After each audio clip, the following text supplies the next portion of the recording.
Hi అండి, welcome to lilies kitchen.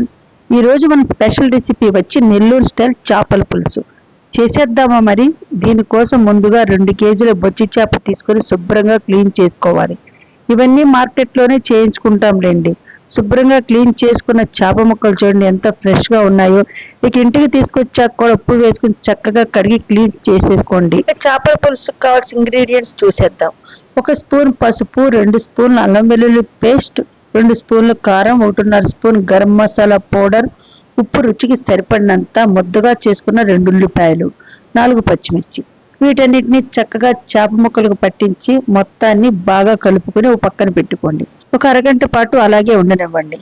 ఇలా చేయడం వలన చేప ముక్కలకి కారం, పసుపు, ఉప్పు, మసాలా దినుసులు బాగా పట్టి పులుసు చాలా టేస్ట్గా ఉంటుంది. 2 కేజీల చేపకు 50 గ్రాముల చింతపండుని నానబెట్టుకోండి.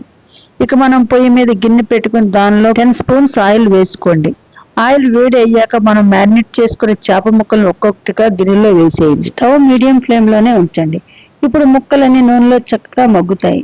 ఇలా కాసేపు మగ్గనిచ్చాక గిన్నెని అటు ఇటు కొద్దిగా కుదపండి. ఇలా కుదపడం వల్ల చేప ముక్క కింద మాడిపోకుండా ఉంటుంది. 5 మినిట్స్ అయ్యాక మనం ముందుగా రెడీ చేసి పెట్టుకున్న చింతపండు పులుసు పోసేయండి. చేప ముక్కలు మునిగేటంత పులుసు పోయండి. నెక్స్ట్ కాసేపు గిన్నె మూత పెట్టండి. 5 మినిట్స్ అయ్యాక మూత తీసి చూస్తే గుమగుమలాడే చేపల పులుసు వాసన. ఇక ఈ పులుసులోకి 1 స్పూన్ మెంతి పొడి వేసి ఒకసారి గిన్నెను అటు ఇటు కుదపండి. తరువాత ఒక చిన్న మామిడికాయని తీసుకుని దాన్ని పొడుగు ముక్కలుగా కోసి పులుసులో వేసేయండి.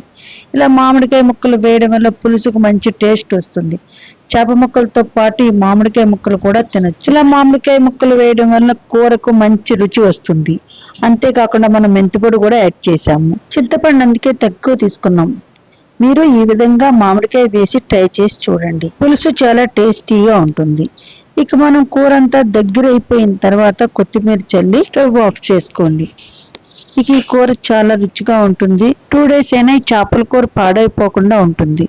మీరు ఒకసారి ట్రై చేసి చూడండి. ఈ కూరని ఎవరైనా చాలా ఈజీగా వండుకోవచ్చు. చేపల పులుసు ఈ విధంగా చేసినట్లయితే ఒక్క ముక్క కూడా ఉంచకుండా మొత్తం తినేస్తారు. మీరు కూడా ఒకసారి ఈ విధంగా ట్రై చేసి చూడండి.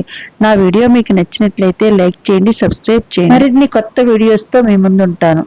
Okay guys, thanks for watching.